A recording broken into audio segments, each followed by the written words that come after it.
let's go ahead and get started. Everybody ready? Okay, thank you. Good afternoon, everybody. Welcome to the MPO Policy Committee meeting. Today's date's October 18, 2023. The approximate time is 1:37. We were supposed to start the meeting at 1:30, so we're good on time. We're here at the Joe Guerra Laredo Public Library, the multipurpose room, 1120 East Colton Road. We're going to go ahead and start with the chairperson to call meeting to order. We're going to go ahead and get roll call, please. Yes, Ms. Briones will call roll. Thank you. Yes, good afternoon. Judge Spano Tijerina, Present, ma'am. Mayor Dr. Victor D. Trevino, Councilmember Melissa Cigarroa, Present. Councilmember Ruben Gutierrez, Commissioner Jesse Gonzalez, I believe he is on Zoom. I just saw him come on. Or Commis- WebEx, whatever y'all are using. Commissioner John Galo, Present. Councilmember Vanessa Perez, Present. Mr. Epigmenio Epi Gonzalez, Present. Mr. Jed Brown. Present. For the record, you do have a quorum, Judge. Very good. Can I have a motion to excuse? Mayor, I'd like to, sorry, Judge, I'd like to make that motion. Very good. I have a motion. I got it. Mayor, motion second by Commissioner Gato. Any questions, comments? Any opposed? Motion carries. Very well. Let's go ahead and move on to citizens' comments. Do we have any at this particular time? And let the record reflect that the mayor just stepped in, so it's perfect timing. Anybody with citizens' comments at this particular time? Give the mayor a little chance to sit down. Mayor, good afternoon. No, you're good. No, you're good, Take your time. Very good. None at this time, none to be heard. Item 4, items requiring policy committee action. Go ahead and go to A, approval of minutes for the meeting held on September 20, 2023. Any questions or comments on that? There's no changes or alterations. Very good. I got a second by, Me. very good, by Councilwoman Perez, please. Motion second, any opposed? Motion carries. Item 4B is motion to award and execute a professional service contract with WSP USA, Inc. in the amount of $376,504.25 for the 2025 through 2050 Metropolitan Transportation Plan MTP update. Questions, comments on that? Yeah, I was just gonna add, we did open an RFQ for our MTP update, which is a federally required document. On July 19th of this year, the policy committee allowed us to enter into negotiations with WSP USA Inc. And we came up to, we negotiated a contract amount of $376,504.25. That funding's available in our Unified Planning Work Program. And this project will take approximately about 15 months, so we'll be working on this required MTP update for the next 15 months. Remind everybody, the MTP update is every, Every 5 years, it's a Every 5 Metropolitan years. Very Transportation Plan. okay, any questions or Further comments? discussion, I'll make the motion to award and execute.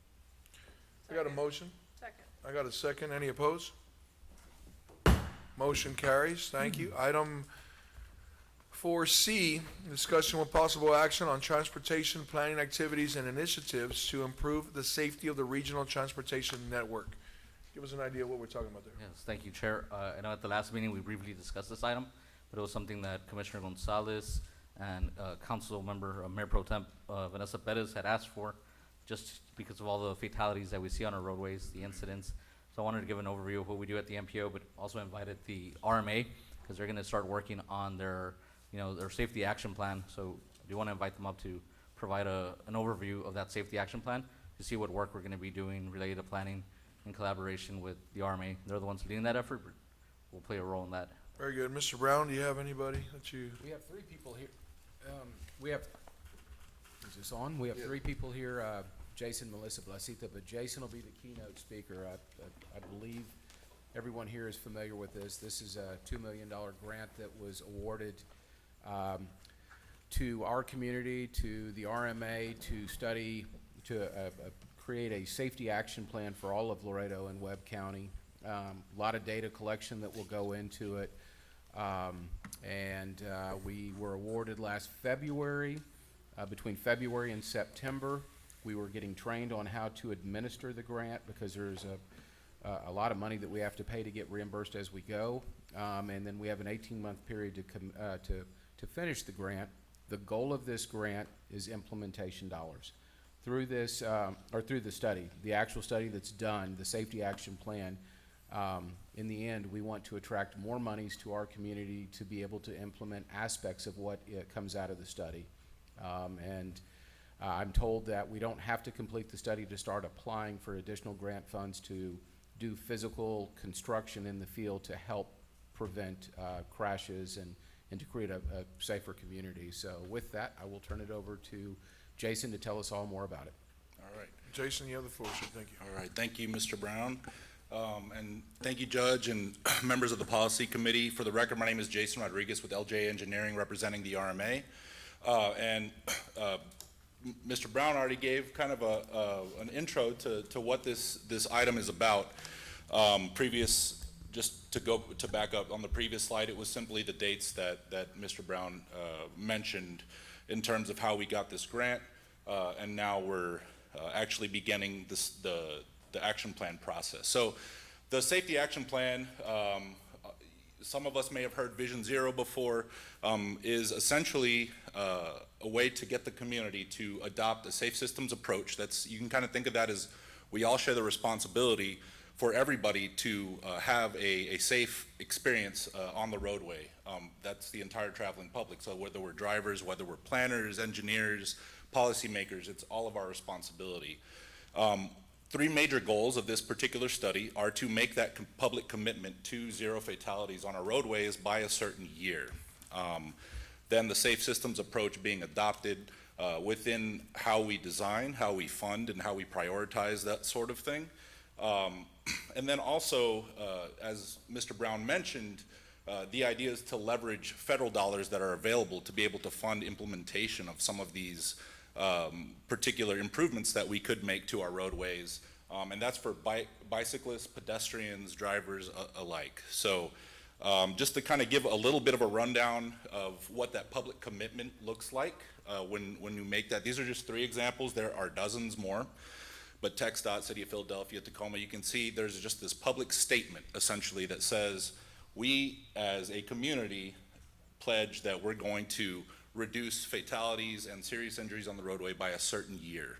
Sometimes, as in TxDOT's example, it's also to reduce that by half by an interim year. So there's a lot of different ways to do that. This is something that we'll be working with staff and probably updating some of the policy boards that are represented here today on what that statement would be for this particular community. So very quickly, this is the overall rundown of the safety action plan and how it will unfold over the next 15 to 18 months. So we've essentially kicked off. The idea is to have a couple of advisory committees in place, similar to how we have a technical advisory committee and an active transportation committee with the MPO. We would have committees that would be specifically geared toward this. One of them is a working group that would consist of staff that would ultimately be responsible for implementing the plan. So they actually help to inform this is implementable for this community and how that plan sort of takes shape. Then there's also an advisory committee. These committees we're hoping will begin to have their early discussions in November or December. And then that public commitment that I just went over, that's something by about February that we want to make as a community to actually define what that pledge is. Because the important part about that year is that it helps to drive what goes in the plan, when things need to happen, and so forth. So that'll happen in February. As I mentioned, National Bike Month will coincide with us going out to the public in May of 2024. Then over the summer, we have our budgeting discussions, our respective budgeting discussions, and this is where we have an opportunity to see if we can't already begin to leverage some of these federal funds that are available as we're completing the study, because we'll already have some projects in there that have taken some priority that we've discussed, and we can start looking at those options. The plan will actually be completed, and we'll have our last sort of presentation of the plan to the public to get those last comments from folks in October of 2024. And then that final plan will be submitted in December. And that really does also then set us up again for the following budget cycle. And that's where we really have more of a competitive advantage for those federal funds. But we do have a couple of shots at that. And of course, that'll continue throughout after. So I'll pause there and see if there are any questions about what the plan is, Okay. Or actually two. Item 3, when we need to have the public commitment, is that through the MPO? Is that through the city? Is that through the county? Is that through all three, like 3 separate entities that would make that type of commitment? How does that work? I would say so, technically, the RMA and the city being funding partners would be governing bodies that we would like to hear from. I would invite all governing bodies in the community to, though, make this commitment or pledge. So that's to say, well, we've got a couple of partners in development of the plan, but as a community, it would be great to get that pledge from everybody. Okay, and the second part of this would be the advisory committee. When that is created, how are we selecting members that will be part of the advisory committee? So again, I'll start with the working group. Technically, the city as our partner in administering the plan will definitely need to have some representation there because they are going to have to implement anything that's essentially adopted by the city. However, that said, we'd like to include folks from TxDOT, from the county, and others in the community to provide their input. Of course, we have different ownership of roadways throughout the community and so forth. So we'll want to have everybody's input in there. So I would say it would be ideally, it would involve multiple jurisdictions, the city sort of being taking the lead on the working group side, and on the advocacy side or the advisory committee, there are a number of different ways that we can do that in terms of appointing folks to that particular group. I think that's something that perhaps the RMA may take the leadership role in establishing, but I think that we're open to that discussion. All right, well, and I would let everybody know that Judge for the county and Mayor for the city, if there are people that you specifically can think of that you would like to be participants, just give us the names so we can add them. And for the entirety, there's something that I think we didn't mention, and maybe you're gonna mention it, since I don't know the full presentation. It was mentioned the city is our partner in this. I was signing an ILA as everybody was walking in. We actually are both putting dollars into this. It's a $2 million grant, but we have a 20% match. So there's $400,000 that we have to come up with for the grant, of which we are responsible, the RMA, for $200,000. The city of Laredo is also responsible for $200,000. So that was a part of this process to get us to where we are now. So I don't know if other people have questions for you on these specific points, but I know you have a few more slides. Any questions or comments on this? I do. Yes, please.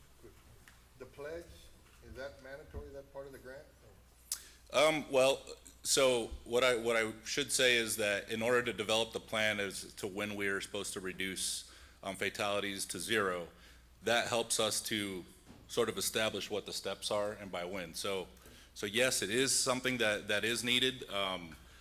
However, it's the implementing agency of that particular plan that would need to make that pledge. So it's whoever would like to, make that. But I'm saying, is it mandatory? Sounds like the answer is yes, from what you have explained. Yeah. When you and Melissa explained it to I me. mean, It may seem hokey or. it really does. I mean, somebody put that in there. I mean, everybody's goal, I mean, you don't want to have any traffic fatality. I think, Right. Commissioner, there's probably a lot of red tape associated with this being a federal program, so it's probably something that we have to. No, that's why I was asking. That's like, just kind of, it seems like they just create things ways to make your life. Sound bites. Yeah, sound bites. The city, what is it, Tacoma says we, pledge we want to do it by 2050. Well, we want to do it by tomorrow. Can you get it done? No, but let's get it, let's try as hard as we can. I mean, I know we're here working with TxDOT all the time, trying to say, all right, how do we find these dangerous intersections or whatever, and how do we make them safer, whether intersections or railroad crossings or whatever it may be. But I mean, this hokey stuff, just seems like a waste of time. Mayor, Yes, ma'am, please. I'll just comment. I think the idea to have a written down goal is that then you create the steps to see how you get to 0. And if you don't meet them, then you have a way to say, okay, we should be at 25% less deaths right now. We haven't met it. Let's find out what the That's not problem what it is. says. The statement is, I want to be at 0 by Right, but then you create your steps. So you're not gonna get there tomorrow, but you're gonna say, I'll do it by 10% tomorrow, 25% 2 months, 50%. It's all arbitrary. Yes, but you're held to a measurable account. And so then you can backtrack and say, if this isn't working, let's fix it here, because our goal is still 0 by X date. I'm just saying in the process part, you actually have to create those steps so you can hold yourself accountable. So we can hold ourselves accountable through metrics. Still not buying it, okay. I tried. Yeah, I was like, Next slide. You didn't help. This is the last slide.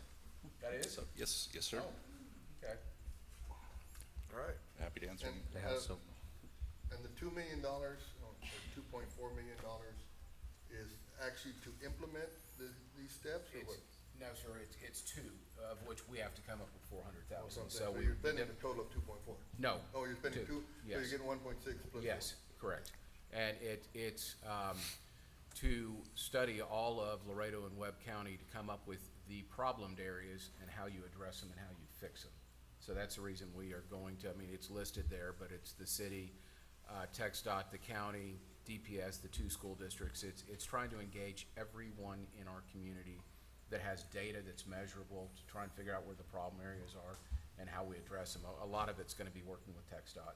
I know MPO staff is gonna help us with collecting some data or providing data, but a lot of this data is out there. We just have to know how to go get it. And Do you there's have an idea how many deaths there are, traffic fatalities? I don't know that figure. Yeah, so we have Stephanie a- may know it, the district engineer may have that there's a figure. safety report in your packet, actually, the TxDOT and TTI helped us put together. So let me go to that right now. The fatalities from I'm 2018 sorry, to, what page are we looking at? let me see here. Or do we have on that page numbers? Yeah. We Let me don't have actually- page I can numbers. go up there and I'll present from up there. And this is including non-TxDOT roadways also, or? Oh, yes, sir. So we need city, city streets, TxDOT highways, county roads. My farm to guess- market. Yeah, my guess based on speed is the most, issues will be on the on-system roads, but we'll see where the study takes us. What is it, on-system roads, is it speed an issue, or sleep? I mean, Texting. texting, A phone? lot of it is speed related, and I'll show you that right now. It's in the report. I think I'd mentioned too, maybe we've done it at a previous meeting, this was a competitive grant program. We were pretty excited when we landed it. I know that we were in the top probably 4 in Texas. The other ones were all major metropolitan areas that received slightly bigger grants. With that said, if that was the case, then everybody received the equal amount, 1.6? No, sir.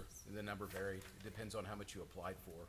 When we originally applied for the 2, there was some discussion, some members of city council wanted us to apply for more, but I worried about the match because it was just 20% more that we had to kick in, and I felt like this was a reasonable figure for us to generate a really good study that would hopefully help make our streets safer. I mean, we could have applied for 3 million, 4 million, up to, I think, 5 million. 5 million. Yeah, and I just felt like that was too much money. I don't think we needed to do that much money as far as the application, but this just seemed like a good sweet And for spot the to be. study? For the study. And what would have happened is we would have had, if we'd done 5 million, we would have had to kick in $1 million to get it, of which we would have been responsible for 500,000, and the city would have been responsible for 500,000 under the application. It just seemed like $200,000 was the right figure for each of us. Well, let me ask you then, I mean, did you know what the study was gonna cost to begin with? We knew the total cost of the grant that we would receive, which is 2 million. No, I understand that, but I'm just saying, so we're doing a study based on 2 million, or are we doing a study that would have cost 5 million? Have we got 5 million? No, sir, it's That's the what I'm amount of saying, time, yeah, it's the amount of time that goes into the study with all the consultants that are involved. That's what I was trying to figure out. So if you knew in advance, you're saying, all right, the study should cost 2 million, I'll apply for the 2 million instead of 5. We talked about that, and this felt like the right amount to be able to generate the data we needed for our size community. Very good, thank you. Judge, I have a question. Yes, ma'am. So the study did it cost us any money for this study? We're actually starting to spend the money, and you all are a partner in it all the way for the next 18 months. Yeah, it's gonna cost you It's $200,000. $2 million, of which it's costing the RMA $200,000 and the city of Laredo $200,000. Did the city already pay our portion? No, it's pay as you go, and we get reimbursed as we go. Okay. We have to, each month, we get billed, we pay a bill. In order to get our money back, we have to apply to the federal government to get it back, and then the city of Laredo pays us as we go through the process. It's not an upfront cost. But there was no fee for the study? Oh, that's the part, the application there was at $25,000, if I'm not mistaken, of which was split by the city of Laredo and the RMA, approximately $12,500 apiece. Oh. And we've paid for it. I don't think we've been reimbursed yet. Well, you're saying Okay. that's the fee to, Yeah, the The check's in the original, mail. for the grant, for to the submit application. for the grant? Yes, So- sir. So somebody wrote the grant for 25,000, Yes, grant application, I Thank should say. yes. Mr. Yeah. Mendiva? Yes, so here on page 59 of your packet, you do see a chart that shows the fatalities from 2018 to 2022. The rolling 3-year average fatal crashes in our region was 18, and you see just a little over 20 in the year 2022. Of course, during the COVID years, you do see a dip there, but then you see that increase again after that. I know you asked about that question, and you're also asking about some of the causes of that. A lot of that is speed related. I know we also invited law enforcement today again. If they'd like to share anything, but and they could probably agree to the report. A lot of the accidents this chart shows that the crash type distributions for fatal and serious injury crash types are mostly one motor vehicle crashes.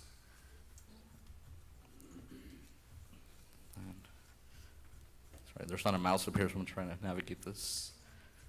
Very well, I mean, thank you. Yeah, and the other chart that I was gonna show just shows that most of the accidents are speed related. So this is one of them. You also see intersection related is pretty high, but the average was from those years, 2018 to 2022, 33 was an average per year that are speed related, and then 29 intersection related. So those are the top 2 contributing factors for fatal and serious injury crashes in our region. Very good, thank you. No, I mean, it looks like intersection related is really one of the few things that you can, and maybe roadway lane departure, oh, no. Intersection really is about one of the few things that you can control, yeah. Yeah, can I, Judge? Yes, Mayor, please, and then I'll I- go back to Ms. I see that speed-related and young driver involved. Is there a lighter blue color for, Yes. oh, it's on top. It's yes. on top. Yes, that's correct. The younger driver involved is the light blue color on the top. So that seemed to be pretty significant. But it, so, just on that one, young driver involved, Yeah, I mean, it was. you're saying that was a contributing factor? That was one of the contributing, they're the top 5, right? So it's within the top 5, but out of those top 5, it seemed to be the lesser one. But it's still one of the top 5. But again, I'm just asking, and when it says young driver involved, meaning they panicked, they didn't know what to do, they. Yeah, I don't know how they, Was it speed? Was I he mean, driving? Is it doubled? right, no, I think it has to be, it means that the driver was young, but I'm not sure really, I would have to dig deeper into this to see if there's also what I'm saying. speed-related incidents. So would I fit in that category? Yes, you would. No, So that's what I'm saying, because is the young driver involved with speed, or a young driver that made a bad turn? You didn't Or they said the cause of the accident was the young driver not knowing, may, Right. So this data's available on TxDOT through the CRIS data, so you can get further into this. And I think that's something that through the study, things that they're going to be looking at too. But if I can look at this further and I can send you all an email based on that. But I don't think it's independent. So it could be, there could have been speed Right. related, it could have been intersection related. It's just noting that there were 15 young drivers who were in this data. But it doesn't again, tell so- you if speed was but- related to it or so- lack of so restraint. the young driver. It's just trying to identify different factors, and then you need to interpret that data. Right. You can look into each young So if driver you involved. go off that analysis, there was 33 speeders, so you're saying the young driver is not as prone to speed? as No, an the older young driver? driver is not, it doesn't, you're not isolating for speed at that point. He could have been speeding, it could have been a roadway lane departure. It's just telling you there were 15 crashes that had a young driver. It's an isolated aspect. Well, again, so if that's the criteria, then you would say, looking at that data, saying the young driver is probably less prone to wreck than an older driver. there's I only think it's 15? just a data point. And if I may, I think this is also just we're looking at fatal crashes, right? Or Yes. Yeah. fatalities. Yeah, Same. these are serious injuries and fatalities. And that's what Commissioner Galo is basically trying to say. Out of 140 Yes. on the second to the right, the only 17 were young drivers. So, Are they young drivers both? are better? So one of these things, it could be several of these factors, right? Contributing factors. It's like, I could be speeding and not wearing a seatbelt, right? And it would hit both, right? I mean, so. Well, then it so- can be 140. It's not.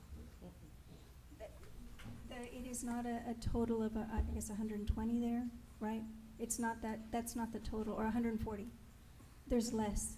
There were less, Because it only said Fatal. 18 deaths, no? right? Yeah, So but this combines serious Well, if there's only 18 injuries. deaths, you can't have 35.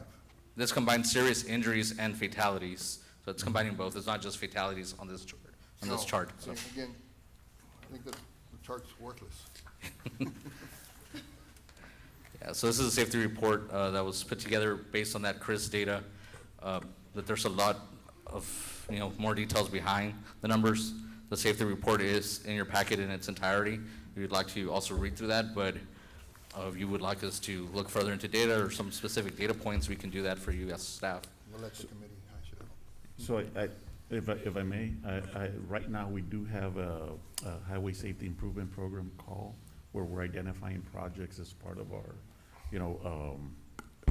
HSIP program, what we call it, our Road to Zero. So we're identifying locations on our system roads, and we also have money available for off systems, for example, for the city of Laredo or Webb County or any other county within or city within our district, right? So there's opportunities, and we're reaching out to our locals to identify some of these projects.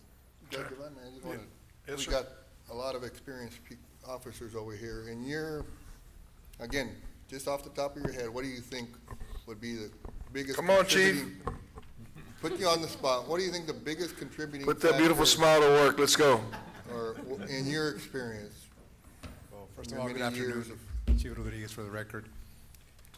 I think most of the things that we're collecting here, and I want to say that this is just to provide where the gaps are at. The more data we get, the better we understand where the gaps are. So young driver involved, to us, is very important because we feel that we haven't done enough to provide that visibility to the community as far as the dangers of young drivers, what they go through. So one of the three main contributing factors on young drivers, the lack of scanning, speeding, and distractions. Those are the top three that Lack we've of identified. scanning, did you say? Lack of scanning, so whenever they're gonna go after they make a stop, and the lack of scanning, Oh, okay. or, looking at turning from yellow to red, the possibility that you're gonna make it to the yellow, because of course in Laredo, most of us think that yellow is speed up so you can, go through That the means go intersection. faster, right? Is Right, that not so- what it was? Yeah, so a lot of it has to do with that. So the collection of this data, it's very important to us because it just provides us visibility where the gaps are at. And I think it's important that we look at all this data from different perspectives. But I can tell you this, that the recent accidents that we've had, a lot of the data that we're collecting, it involves young drivers. And that's the big gap that Racing, we have. running stop signs. Speeding, rolling stops that for some reason, they end up, oh, it's a stop, let me stop, they hit him from behind. So then we get the driver from behind on a failure to control speed. But then that's because of them having a distraction, that, oh, it's a stop, let me stop now. And now we got somebody else we're giving a citation to the one in the back, of course, because that is a citation. But we have a lot of those situations that we need to continue looking at because the contributing factor is just inexperienced drivers. And it goes back to young drivers. The 4 that were killed on Cuatro Vientos, all of them young. We see the other one, the big accident Like all on the 20. bicycle riders and things like that, the people, pedestrians that are hit. Either young drivers or young adults. And again, it comes back to the inexperienced driving. And again, we need to change also the culture for Laredo because we tend to have this culture that, again, going back to the yellow light, that doesn't mean speed up. It means here comes a red, slow down, make sure you don't cross Male intersection. versus female, is there a big difference? We More haven't males? seen that data for specific, but I know that a lot of it has to do with young drivers. And Mr. Brown, does, are the public safety officers gonna be part of the committee? I think they'd be a big part of it. If they want to participate, I think that's a Well, great I suggestion. think they need to be there. I have a question. Judge. Please? So I know, like, just thinking back, you know, when I was younger, I took driver's ed, right? And I know they go over all these little things, check the tires, and I kind of always just adopted that as a habit, kind of. But I know some of our drivers don't go through driver's ed. They get taught by somebody how to drive, and maybe that person doesn't teach them all these specifics and stuff. So I know they have to get their driver's license, but, you know, is there a way that maybe we can work with the high schools to maybe during their homeroom class, they can go through some kind of little crash course on driver's ed? Maybe way it over the used to be. course of a couple of weeks or something to Right. kind of incorporate. I know when I used to teach, I had homeroom, and homeroom we used to read, it's like an extra time that you have with the kids that, So one of the things that we're doing, and this is gonna be, coming from PD, we're working with LISD right now to see if we can create a curriculum for one day on one of their elective classrooms, right? where we can go there and talk about domestic violence, dating violence, you know, all the bullying part and all that. But also incorporate the number one reason why teenagers get hurt during, you know, their young years, and that's driving a motor vehicle. So we do want to incorporate that in that curriculum so that they better understand what we're talking about, and then also give them some visibility as far as pictures so they can know what happens when they're distracted, or what happens when they try to take a yellow light, and they can see the accidents themselves, because we have those pictures.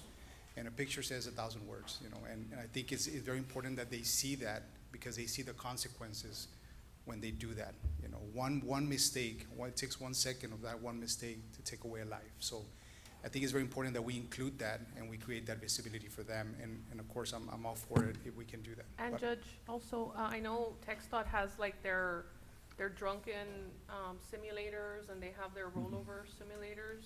I don't know if maybe TxDOT could provide that and make like a joint effort and Yes, bring those absolutely. resources to these meetings. And we're also bringing back Shattered Dreams, which is a very good program. We're bringing that back, but I think we'll be more than welcome. to- Shattered dreams. Shattered dreams.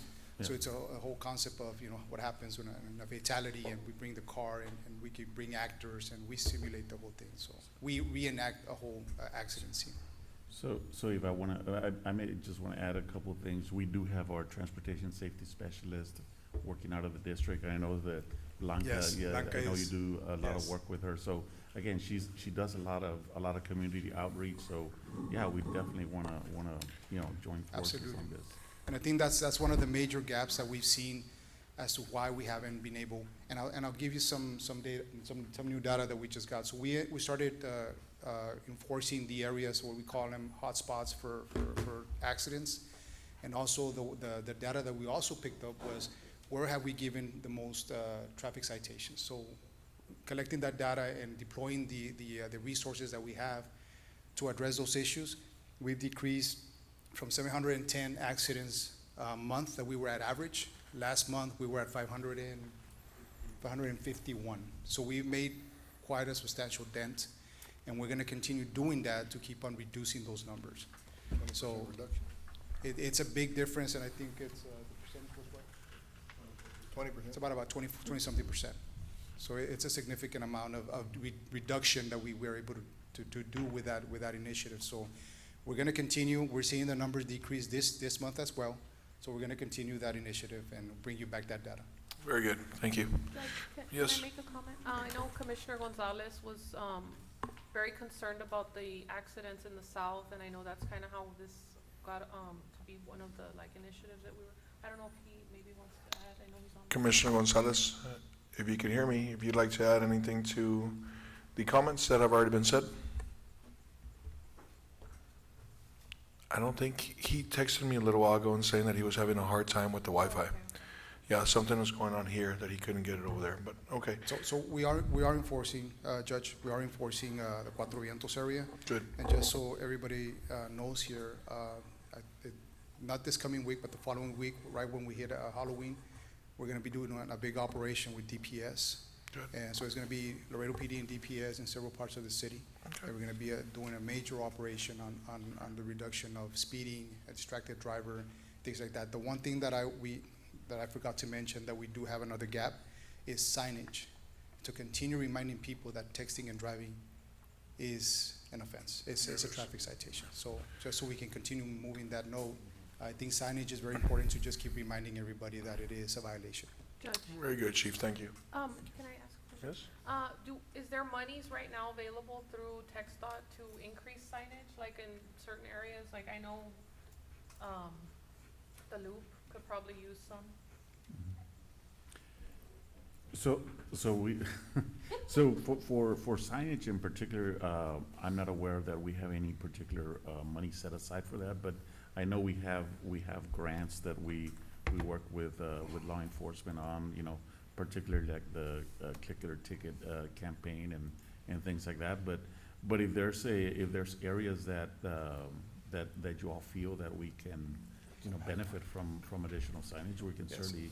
I actually took a take photo, I look was at trying it. to look for it, but I took a photo and I'll send it to you so that you can see it, and I saw one in San Antonio Okay, where it's an actual signage, and it says there, hey, very clearly, hey, you can't text or drive, this is the fine, Yeah. you know, Yeah. and this is being enforced by Laredo PD or whatever. Very good. That's something also that we can use our DMSs. I know there's specific uses that we can, you know, display certain types of messages, so Yes. perhaps that's something, an additional opportunity that we can use. Very good, thank you. Thank you, Judge. Epi, if we're, Judge, yes, sir? we need the IT guy, cause we got timed out on our monitors. Can we get the IT? You know it? Yeah. You got the secret? Oh. Oh, there you go. That's what that sticker means, huh? Oh, Yeah, and I was gonna add, oh, Now you know our secret. oh, there's secrets here. Oh, is everything okay now? everybody good now? Good. Did you learn the Chinese secret? All right, Chair, if I may add something? yes, Yes, thank you. So right now I was reminded by Mr. Garza, the Webb County consultant, an important part about that Safe Streets for All grant, right? So there is monies available also for implementation, but a requirement of that implementation grant is that you have a safety action plan. That's an important part. The community would not be eligible for additional safety funding without that plan that the RMA is helping put together. okay, If I didn't do it, Judge, if I didn't do a good job explaining it, that's the goal of the first step is the safety action plan, the second part is the implementation, so Very that's how good. we get there. very good, thank you. When we're talking about this, Epi, if you don't mind, about accidents, and I hate to put this and do this, but before I lose my train of thought, and I think Commissioner Galo had already brought it up a while back on that overpass coming from 35 southbound, when you're kind of about to hit Shiloh, that area, when you're almost gonna get off of Shiloh. Okay. That little turn right there, especially if you're on the left lane, there's a cement barrier that's out of place a little bit. Okay. And for guys that drive dualies and whatnot, because let's face it, when you're going left, everybody hovers left. Okay. And so you could tell that there's been a lot of people that's hitting that little cement. If y'all could just maybe, And that is within the construction project, right? yes, sir, it's right on that little overpass kind of situation. And just, Commissioner Galo had mentioned that it kind of goes sideways. This one now, all of a sudden, it looks like from the southbound, it hit it. So now northbound. So now when you're going southbound, it's kind of out of place a little Oh, the bit. buckle? Yes. Yeah. I always see sticks it, out right- it sticks out right in that little corner and it catches you right at the last minute. So if you got somebody on the right-hand side, it's very dangerous. And it's southbound, It's going southbound, yes, sir. okay, And, On the rise. on the yeah, right. Yeah. real quick, okay. Fun fact, and I'll just give it to you real quick. We don't ever do this in MPO, but you might as well know about a little bit about your chair here. So when we talked about Shattered Dreams, the first time I went to the Shattered Dreams, it was MPO, I had just become judge. And the reason why I know Shattered Dreams very well, because this is exactly what happened to me. So my PIO says, hey, we're gonna go to Nixon, we're going to this Shattered Dreams. And I didn't know what Shattered Dreams were.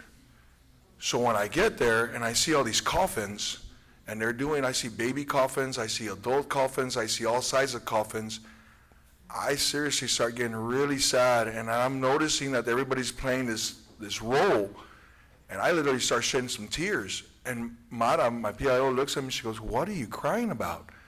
And I said, this is extremely sad. She goes, Judge, this is a role this is just, because I had all the students and everybody was almost crying, and I swear to you, I started crying too, and I found out that it was just a skit, Shattered Dreams, on what not to do when drinking and driving. But let me tell you, that touched me, and then I felt like a fool afterwards because I was crying. So anyway, fun fact. Let's move on. All right, you could pick on me later, guys. We will. Yeah, I know you will. All right, that was number, what was it, 4? It was B, no? That was, now we're going to go to D. Okay, so we'll go all of D. Discussion with possible action to program Category 7 funds for the Manganahain Road Project expansion project and the Vallecillo Road project, and receive public testimony to initiate a 10-day comment period to include and propose programming. I'm like losing my voice. Programming revisions of 2020 to 2045 Metropolitan Transportation Plan. So move to open up the public hearing and initiate the 10-day comment period. Can I get a second? Second. Any opposed? Can you hear me, or am I losing? Yeah, it sounds a little faded. Okay, all right. Let's go to D1, addition of the Manganahain Roadway Expansion Project, Segment 1, ROW, right away, preliminary engineering phase of FY 2025 with the estimated project cost of $926,980. Category 7 funds in the amounts of $100,000 are proposed for this project phase. The project sponsor is Webb County. So moved. So, Do we need to, okay.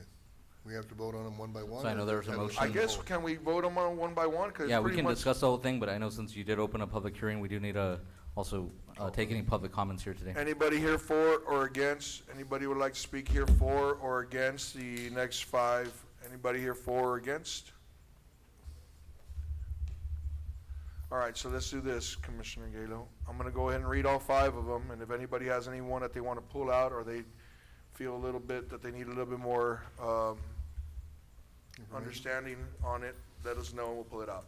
Number 2, addition of Manganahain Roadway Expansion Project, Segment 2, preliminary engineering phase of FY 2025 and the estimated project cost of $1,012,816, Category 7 funds, amount of $100,000. Item number 3, addition of the Manganahain Road Project Expansion Project, Segment 1, construction phase of FY 2033 with an estimated project cost of $13,562,500. Category 7 funds in the amount of $13,562,500 are proposed for the project phase. This project sponsor is Webb County. Addition, item number 4, of the Manganahain Roadway Project Expansion, Segment 2, construction phase FY 2034 with an estimated project cost of $7,160,000. Category 7 funds in the amount of $7,160,000 are proposed for the project phase, Webb County being the sponsor once again. Item 5, programming of additional $1,312,592 in the Category 7 funds for Vallecillo Road project intended to provide for the construction of a new 4-lane off-system highway with a continuous turn lane. The project sponsor is Webb County, City of Laredo Regional Mobility Authority, and the proposed letting date is FY 2026. Any questions or comments on any one of those 5? Move if I do, there, Judge. Yes, please. I have a So- motion, there's a second, now there's discussion. Go ahead. Yes, so I'm looking at CAT $7, and I know that we just went through this whole period of where we were kind of accumulating our CAT $7, and we were hesitant to spend them on the Char-Ruthinger, funding gap, and then, we were only left with, like a 13 million balance or so. Does this deplete our CAT $7? One question, and then the second question is, some of these projects are 2025, 2026, but some of them are 2033 and 2034. My concern is tying up the CAT $7 for so far out in advance. And then we may end up with a big whole old funding gap on these items. Is it smart for us to do that? Or are these ready to go sooner than the dates that are Might here? have Mr. Anthony Garza, our web county Anthony consultant. Garza, for the record, Webb Okay. County consulting engineer. So basically, you have 10 years that you can tie up money on paper. I can't hear you very well. I said, so you have 10 years worth of money that you can tie up on paper to develop projects. It gives you what's called develop authority. You can't formally work on a project unless you have that. So because of the fact, we were tasked with combining, this is part of a huge quality of life system of projects that's happening in the region. The county's committed about $20 million to providing water service to La Presa. So when that came in and there was gonna be right-of-way disturbed, we noticed that there was 100 feet of right-of-way. So what you're able to do is you're able to construct a 5-lane urban roadway with a 12-foot wide shared use path, like a hike and bike, from 83 to just past the Colonia. So to answer your first question, every year Cat 7 gets refilled. So when we're developing projects, we never worry about what year it's in. We worry about getting the work done quickly. The reason that there's planning reasons, that there's the preliminary engineering has to be within the tip phase, and whatever outer year that's within the UTP years, we don't mind. I think that all the requests come close to using what's there, but TxDOT at the past commission meeting basically scolded the entire state for having unspent Cat 7. And even worse, if you have it unspent or unallocated, they'll take it and dump it back into their kitty. So it is absolutely important to tie up all of the money on paper so that, one, it doesn't get taken from us, and two, that you're able to do project development. Oh, Judge, the reason why I was asking that is, well, thank you for answering that, because I know we did have that big discussion on, if you don't use it, you lose it kind of deal, and we definitely don't want to do that. But I just want to make sure that if, like, for example, I'm thinking just as an example, the River Road, right? We already did the study, but we haven't actually committed any funding to it or anything like that. That's something we could do in the next year's, There'll be Cat another 9 7, million so- available next year, and another 9 million the next year, so in 2 years, it'll be 18. The good thing about this project is we're anticipating that it'll be able to be delivered probably in about 24 months, because there's no right-of-way acquisition, and there's not a lot of icebergs, there's no gas lines, there's no major utilities. So even though it says 2033, it's gonna happen a lot sooner. We're hoping that what we can come in and do is, and you don't hope that other projects are delayed, but every project has things. So right now, the reason that you're able to do 100 million on a char is because you have more than 10 years of money available than what you would get for the entire 10-year UTP window you have from the previous 10 years. So we need to get projects in the development pipeline, and this is a good step towards that direction. So in April, when TxDOT puts out their planning targets, we'll know what's available for next year. And if you guys are ready to do the steps towards developing River Road, that money would be available. So Judge, just to clarify, so I think what we're talking about also is like a shift in our behavior as far as no longer hoarding up Cat 7 dollars for decades like we did before, and now getting them allocated as quickly as possible to That's one of projects, the things that right? we've been kind of scrutinized a little bit by TxDOT in the Austin area, is that, that's the thing, is that if we're not, they're seeing all these kind of, when we start hoarding money, that's why they keep talking about shovel-ready, shovel-ready, shovel-ready. Now that we're making these shovel-ready projects, it's important for us to use them, because if we're hoarding them, they're saying, well, what are you doing with your monies? You're asking for more monies, but yet you're not using them. So they're kind of, I'm sorry, Epi, you have something? No, Am I going down the line? you're, yeah. And that's what they've been telling us, yeah. They're basically saying, you guys all have all this money, yet you want more money, but you're not using the monies. Why? Because you're not shovel ready. And these are the things that TxDOT Austin likes to see, because now we're gonna be able to utilize, Right. and move. And Chair, if I may add, so these requests came through Webb County and the RMA, and we're looking at all our balances for those 10 years. So to make this work, we did add the estimate of 2034, knowing that we should get at least another, 8.1 to make the funding work, because anyway, the UTP is about to start being developed for, the next 10 years, right, which is FY 24 through FY 2034. So it does work with the balances that we have, and it doesn't affect the other projects that we have for Cat 7, like a Charbuthinger. And like Mr. Garza mentioned, that a Charbuthinger project is using some of the money we have available for the next few years, but also using 50 million of previous year's monies as well. in regards to the River Road project, that one I think still needs to be a little bit further developed. I know we have the study now, but we need to know who's gonna take the lead to develop that project, right? Is it gonna be the city, the RMA, county, combination of the three, right? So once we have a little bit more details, we can start looking at programming those funds. So what I would like to do through the MTP, since we just also awarded the contract to start that MTP, or long-range plan, we can make sure that River Road's incorporated in there and start looking at the funding that's available through 2050, and then seeing what's available, and we can start programming that as well. And if it's shovel-ready sooner than later, we can move the money around when we get to that point. Judge, I just wanted to wrap up my question just with the, and I'm all for it, but it's just until we hit that funding gap, you know, the 2 years that I was on here, we were kind of going from one practice, but now we're gonna be moving in a different direction as far as how we handle our CAT $7, and I'm okay with it. I just wanted to clarify that that's okay, and that's kind of what we're doing, because it looks like we're gonna basically allocate everything we have, basically, right now. But I would appreciate River Road getting some discussion and consideration for future allocations. Yes, Thank if- you. If I may add, just Very to good. that point, TechStot, may I?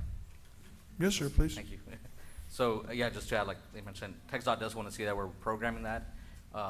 Even when we're programming this, really not until there's an AFA and actually that federal approval for those funds, that's when really TechStot says, oh, they're using their money. So right now, it's still like, it's already in the UTP, but it still shows like there's more money available than there is. That change in policy or approach that you're talking about, I think part of that was also because we were not sure what the estimate for a char was gonna come out to, so we're a little wary of starting to spend those funds as well. Right.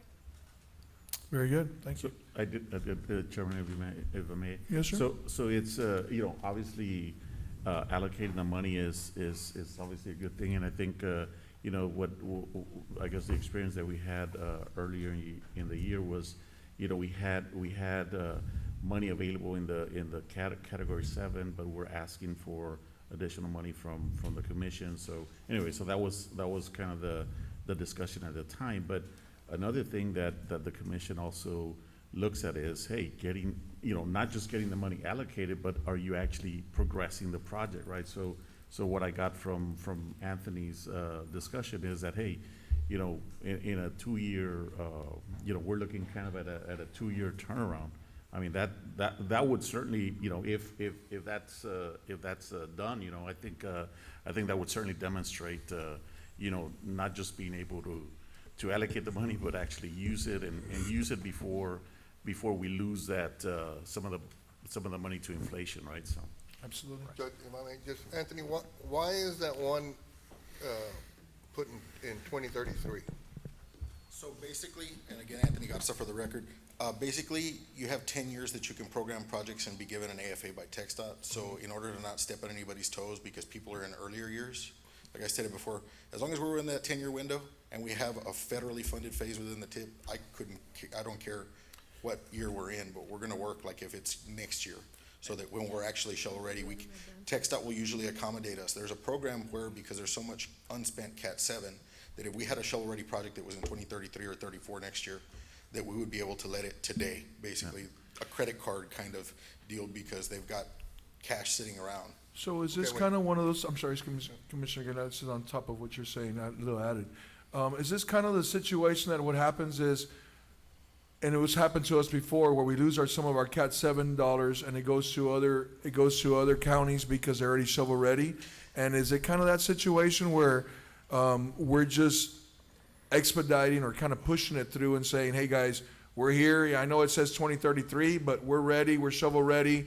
If you have any extra monies, bring them down and we'll be able to use them. Is that kind of what this is about? We wouldn't get extra money, but we'd be able to spend it earlier. Okay. And it demonstrates the ability to spend it. And the scary part is that TxDOT has in the register right now to change the Texas Administrative Code to be able to sweep these monies, because if you don't spend them right now, TxDOT sweeps them and puts them into their own and decides what gets done with them. So Okay. what they're Go back, doing. I'm sorry, Anthony, can you go back, and I didn't understand why you put it in 33. I understand that you said you don't care what year. The it's in. UTP is 10 years. Yeah, I TxDOT plan is understand 10. You have to be within those UTP years. So 33 is the last year of the I current understand that. UTP. But are you saying you needed to do it in 33 so you can hold the money for that long, or you say maybe 2 years? No, because if I would've wanted it in 25, then it would have pushed out by a CO or anybody else. And if they're ready before us, by all means, hopefully it lets before us and we have to wait our turn. But if it's always just working hard to see who can get there first to let it, because they won't stop lettings. We have an amount for the full 10 years plus our carryover. If Right. we're ready, they'll let us spend it all. But it's just a matter of being in that 10-year window so TxDOT can issue a funding agreement. I think the answer is Judge- that all the years are committed. There's That's already it. programs, projects. Well, that's what programmed I was every gonna, year. that That's was a my better next way of question. saying So it. everything's, 32 is committed, 31 is Yes. committed, 30 is committed, Everything's so you committed. had to go to 33. Right. Okay. Judge, so I think the issue, and correct me if I'm wrong, but this is my understanding, is that we have to allocate the 10 years, and then TxDOT has a policy that they recently changed where they allow you to utilize those funds earlier. And I think that's what you're saying, right? We've already allocated the funding for those years, but we're ready to go. We just don't have anything allocated, and we've got some years that don't have it, so we're gonna Well, allocate we're it there allocated, but and bump it up earlier, because TxDOT will let you bump projects up within those 10 years. Right? Correct. Is that correct? That's correct. Okay. Judge, if I may, we have a letter from Bruce Bug on Vallecillo that the Texas Transportation Commissioner or Chair signed that says, accelerate the availability. I think that's the buzzword. He told us if we can come up with all the funding for Vallecillo, they will accelerate it. So that's the reason Vallecillo was programmed like 3 years down the road instead of immediately. Okay. But they'll let us bring the money up early. So. Any other questions, Commissioner Gooding? You good? Okay, I do have a motion, I have a second, and I will say that Commissioner Gonzalez, I don't know if he's available, but he texted me that he is for this, so he's gonna be part of the vote as well, he's for it. Any other questions, comments, anybody, anyone against this? Motion second, any opposed? Motion carries, thank you. Very good, and that's with Commissioner Gonzalez's, vote as well. Let's go to item E, discussion, thank you, Mr. Garza, by the way, that's a good explanation. Discussion with possible action to approve the resolution MPO 2023-12, supporting the functional classification of a Char-Ruthinger Road, ASH So moved. 84, a new roadway location and other principal arterial. Any other motions? Second, I do have it. Let's discussion. Yeah, I was just gonna mention that this is a requirement, since it's a new construction roadway. It needs to be functionally classified for it to be able to receive the federal funds. We're making sure that we're doing this before, the letting, that way we can get that federal approval. A lot of times, like the Manganaheim project, for example, that's already functionally classified, as an arterial for federal purposes. Since the Char-Ruthinger is a new roadway, we need to make sure that it has that functional classification prior to letting. So part of the process is getting a resolution from this body, and we're working with TxDOT District, to forward this to the state planning team, to forward this to FHWA. Remind us when the letting. So another, May, we're working Well, on, we'll have an Well, update there's coming, another Judge. item That's on another the- item. Been here long enough where I've heard all every month. Oh, I know. January through December. We'll get on it right now. yeah, the next item discusses the update on that. I have a question on the classification of the roadway. I just want to confirm with our planning director that it is already classified as such, so that we can make sure that Mr. Planning city's Director, designation matches Ordi the Navarro. federal designation. Yeah, and it could differ because the city has their thoroughfare plan with their designations. Does it matter? But we coordinate with TxDOT and they have it classified as a principal arterial, so we need to make sure that, that's what's submitted to FHWA. I think it varies slightly on the thoroughfare plan, but whatever we present to the federal government, that's Because if the not, we correct can one. change the classification. Our classification, Orlando Navarro City Planner, our classification is totally different from this. This is a federal classification, so that Okay. when we request funding in the future, this has to be on the application, whatever, Right. for the future. Our thoroughfare plan is separate Doesn't apart matter. from this. Doesn't matter. affect, okay. Yeah, Char-Ruthinger is on the thoroughfare plan, but it's not on the statewide planning map where it needs to go to make sure that, it receives that functional classification. Something we something we did speak about was maybe looking at this more broadly, because supposedly this is an issue that they're having statewide where a lot of the new construction projects weren't getting the functional classification. It was just kind of falling through the cracks. So I know Vallecillo is gonna need that as well, so, and I did mention that to their consultant. That's something we wanna do, is maybe look at this on a yearly basis. Maybe when the planning department, the city does update their thoroughfare plan, or look at that as well, for us to be able to update Well- ours. Well, Judge, I just wanna, if I may, Yes, please. I think it would be probably a good practice moving forward for the city's classifications to match up with the state classifications, just so that there isn't any confusion when we're discussing these dollars, especially on these roadways that are still gonna be in construction for decades. Very good.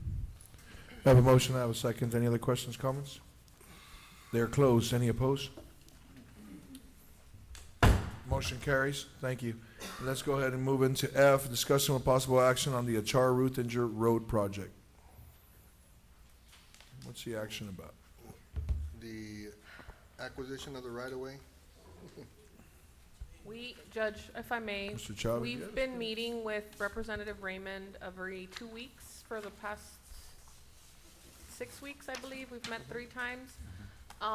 It's been, it's kind of crunch time right now. There's the acquisition of the right-of-way, there's lines that need to be reallocated, there's AP transmission lines that are interstate from Oklahoma that, because of a formula that they use and the heat index here, because temperatures have risen, the lines of the transmission lines dip lower, which means that now they're dipped too low, and so now the poles have to be moved back. And we're working on that, and we're also working on getting the right-of-way from the different property owners right now. So there was kind of like some issues with the offer letters and how wording. I think we got that all straightened out, and I think the offer letters have been sent, I hope. But that's kind of where No? we're at. He's saying no. He's saying no to your right. No. I'm No, sorry. correct. Okay, because the last meeting we had on Friday, the offer letters were supposed to go, there was supposed to be approval from TxDOT on the wording of the offer letter, and that was Monday. I know Anna's here, and then, Monday, Tuesday, so I I can- don't know, it's been a couple days.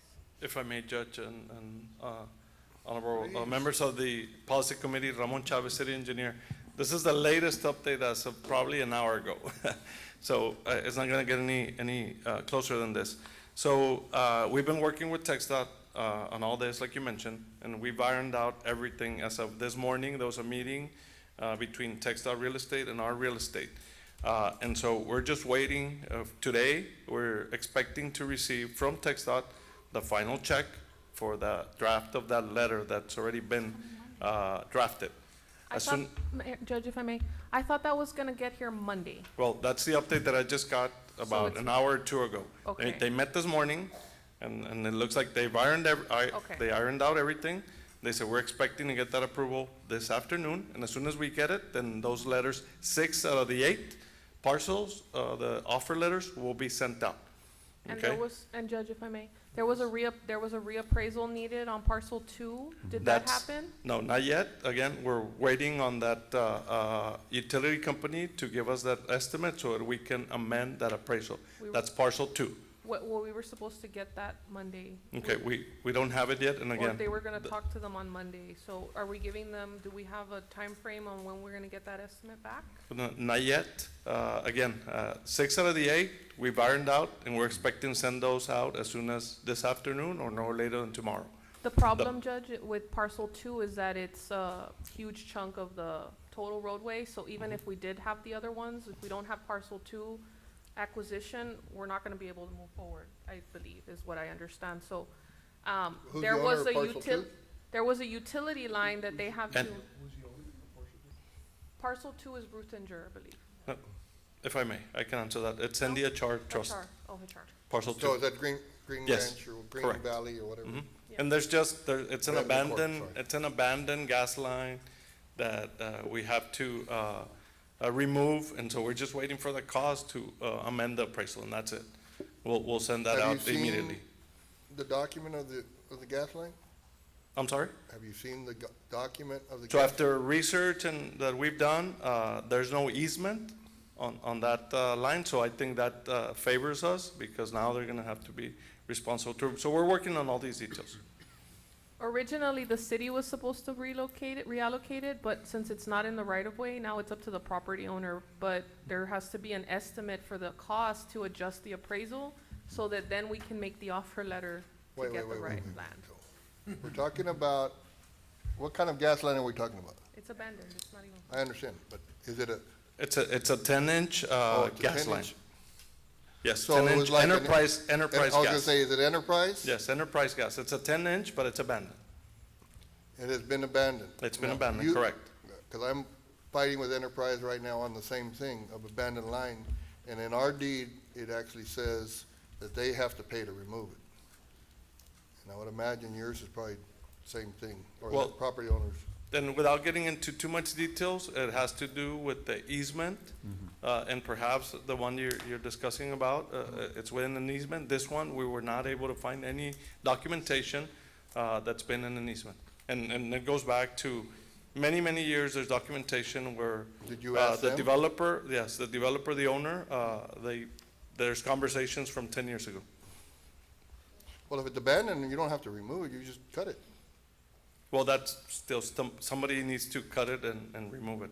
And since it's still Doesn't have to private be property, removed. they're gonna take care of it.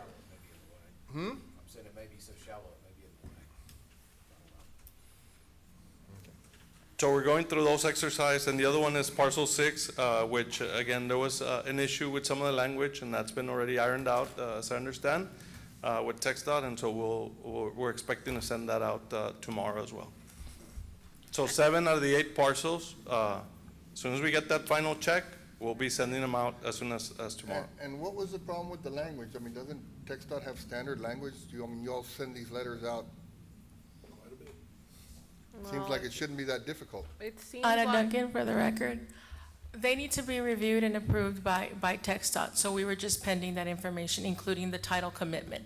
All that information already came in for, like you mentioned, 6 of the 8 parcels. As of 1:30 PM today, I an email understand has that, but already I'm gone saying out, and they've approved that. It sounds like it's been a revision and a revision and a revision. Is that not the case? No, it hasn't. We've been waiting on title commitments, or the city has been waiting on those title commitments, and until they got that information, they had not submitted any information to us. There were some issues with respect to language that the city wanted to include in the offer letters that, Judge, if I both may, sides of the legal just had as a point of discussed. order, I think it may be executive session material for us to get into details on that. Okay. I don't want to know, I just want to know what happened with the letter. Why? Because I remember a meeting, I think it was four months ago, where it said that they'd be going out in 2 weeks. Yeah, well, we had to wait for the environmental clearance. The environmental clearance The bond, only yeah, I got here remember like 2 weeks ago, 3 weeks ago, 2 weeks ago. Okay. So we had to wait for that to Okay, send them that- out. That's the reason then, that's fine. Okay, I'm just saying, because there's legal Let's things. just leave it there. Okay. Let's just leave it there. We're good. Thank you. Any other questions or comments on this? Judge, so I just want to add, like, we're kind of in a crunch to get everything done by December, so we can keep the same letting date, so they can submit everything by January. When is letting date?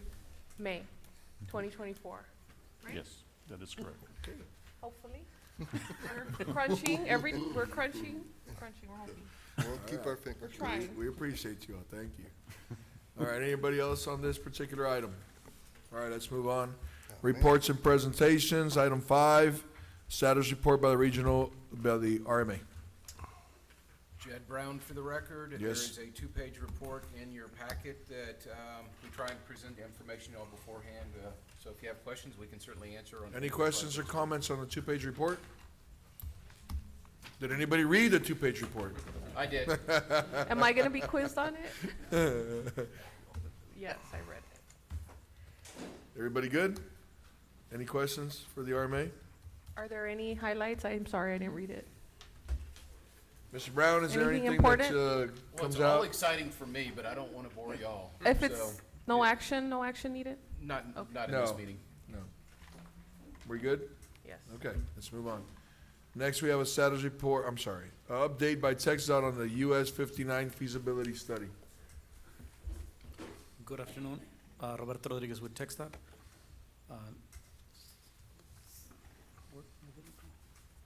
I still want to know where that Yeah, I was beach gonna is, say, because I somebody do needs to not tell us ever where. want to be there. Um, Look at the people there, it's crazy. It's South American summer. That's what I said. Yeah. It looks That's like not Panama. gonna happen. I'll never be one of those things. That was probably pre-COVID. Yeah, yeah. I was gonna say, it kinda looks like Miami except for that big rock.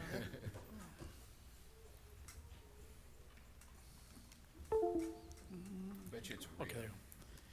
Probably. Yeah, Roberto Rodriguez with the TxDOT, just to let y'all know, we had a stakeholder meeting September the 21st, there in our facilities. This was a stakeholders meeting. We're gonna have a public meeting tomorrow. And I'll show you all the posting. During this stakeholders meeting, we had several members, from the city, MPO, county, property owners. That was just kind of the small meeting. We have, okay. So and this is what we cover. I'm just gonna go briefly through the slide. It's provide information on the study, engage the main stakeholders and get some input on their analysis, and develop some of the potential, impacts.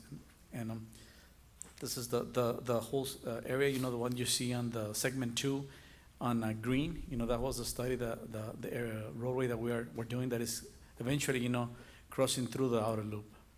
What was the purpose? It has the regional mobility, accommodate the future growth, and support the economic development, and actually to facilitate the freight movement that we have in Laredo. What you see right now, we have a segment of US 59 that has a 6-lane road with main lanes, and then it goes to 2 lanes, one in lane in each directions. What we're proposing with this project is what you see in the bottom of the eastbound and westbound frontage roads, making it a 4-lane divided. And then in the future, the state will come back and build the middle lanes, or what we call the main lanes, of a freeway in the future. We initially, there were 46 concepts developed. That was in the fall of 2022. Then we took it to 13 in the spring of 2023 after doing all the analysis that we did. And by the summer of 2023, we had the concept, that included the substantial, residential and business displacements. We have the route in the freight traffic, being too far from 59. And of course, the longer the alternate routes, the higher the cost of the construction. So we went down to propose it got kind of narrowed down to 4 concepts, that will be seen. What you see right there were the initial 46 concepts that we had developed as part of the study. Then these are the 13 routes, that we analyzed. And this is our last 4, put it in color, so that we can. Now, the consultant is still compiling, some of the comments that we got from the stakeholders meeting, and now we're gonna go to the public meeting tomorrow. There's all the steps, we have taken. We're right now at the public meeting and period, and then we're gonna prepare the final feasibility study to determine the preferred route, for this new roadway. Now, after that, what goes into play, we gotta do, we're gonna be doing the environmental review and the schematic design. We'll go to the final design, right-of-way acquisition, and utility coordination and relocations, and then we'll start construction on this project. We're talking about 3 to 4 years from today. That was it, and I was gonna show you, one more. Okay, this is the public notice that went out to the public. It's gonna be the meeting is tomorrow, October 19, at the person right here. Tomorrow 5 to 7 at the Western Hemisphere Trade Center in Tamiyu. We also have the virtual meeting, which starts tomorrow at 5, and it ends on Friday, November the 3rd at 12 p.m. to provide comments at texas.gov. Any questions for Mr. Roberto? I do. Yes? Do you have this, do you have of the video and the link for this initiative somewhere that's shareable? 'Cause I Yeah, know well, y'all did actually, that with if you go to Micro. texas.gov, and then you do the search US 59 feasibility study virtual public meeting, on the tomorrow after 5 o'clock, you'll have the videos, you have the comment form, you have everything Because too. you really don't need to go in person. I mean, I'm not saying not to go, but I'm just saying that the most important thing, I think, is to do the online comments. Correct. And it opens up also at the same time. At 5 o'clock, we'll have the in-person version where we're gonna show the same videos. Yeah. Some of us will be there to explain in more details on the project if needed, but then you have the virtual, you can do it from on your home, and watch the video and provide comments. Thank you, Roberto, appreciate you. Thank you. All right, Mr. Mendive, what's your one-liner? All right, so I'll try to be brief. All right, so, yeah, we have some MPO planning staff that's gonna be attending, 2 upcoming conferences. I mentioned those in the report. One of them's the American Planning Association State Conference. We're working closely with the project sponsors that have Category 9 funds. Those are the bike, pedestrian type projects. So one of them is, we have some projects from before with the city. We also have one with the Downtown Tours and El Metro. So we're working with them to make sure that, we support their project delivery, and we're coordinating with the TxDOT district on that. We're hoping to issue another call for projects sometime in 2024. Now, there's a lot of need for that. Also, we're in the process of updating our congestion management process, which is another federal requirement as per 23 CFR 450.322. And we're working with we will start working with our technical committee and engaging stakeholders to update our congestion management program network and identify congestion management strategies. Some of our upcoming regular scheduled meetings, it's the Active Transportation Committee, October 25th, our Technical Committee, November 7th, and the Policy Committee, November 15th. I believe we should be back in chambers for that meeting, if I'm not mistaken, but we would let you know. And we're likely not gonna have a Policy Committee meeting in December unless it's necessary. We need to call a special Does meeting. anybody have any problems with that? No, absolutely. Good, because I just Would said, you- let's not do this. Would you like us to put an item on the November meeting to discuss that? Just, All right, we can do Yeah, that. let's get it in. So that's what I said. Unless a char needs something. Yeah, it's becoming a tradition here. Maybe we can make it a tradition. Very good. For our meeting in December. Don't jinx it. Don't jinx us. Anything else, Mr. Mendive? No, that's all. Motion Thank you for all to our presenters Thank you today. all, everybody, for being here. Thank you for the chiefs and you guys. Appreciate y'all very much. Motion to adjourn. Second. Any opposed? Motion carries. Y'all have a good day.